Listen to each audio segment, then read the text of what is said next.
I got a question asking what my favorite kitchen condiments are, so I figured I would take you to Whole Foods and show you what my go-to top picks would be. Condiments actually have so many added sugars and oils and just like random things that it is super important to be mindful of what you're picking up, because adding certain sauces onto your foods can really add up. Staying mindful is huge. Let's go, I'll show you my top picks. First is ketchup. My favorite brand is Primal Kitchen because they don't use seed oils or added refined sugars.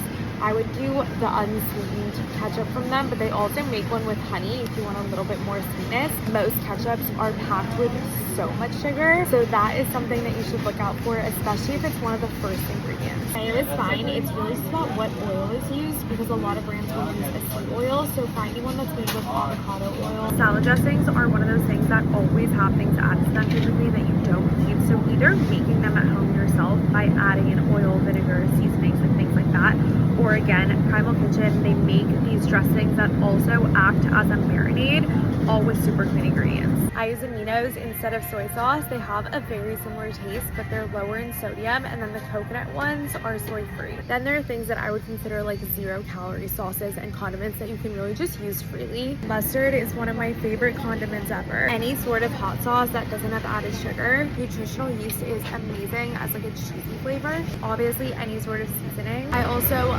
love salsa, things like pico de gallo, or just things that again don't have added sugar and are really just like peppers, tomatoes, veggies. I know pickles aren't considered a condiment, but one of my favorite pickle companies makes this like pico de gallo out of pickles. So it's basically like super small pickles and peppers. It's kind of like a pickle salsa, or I guess like a relish. I literally love tomato sauce. I think it's so good on anything. There's so many good options and brands out there that have no added sugar sauces, but seriously, like this on broccoli is like my favorite thing. Ultimately, nothing's off limits, but it's just good to be mindful of the ingredients and things that are added into the sauces and things that you're using. Keeping in mind, looking for like short ingredient lists, being able to recognize all the ingredients that are like on the back is super important, and just being aware of what oils and sugars and things they're using will make huge differences in your journey.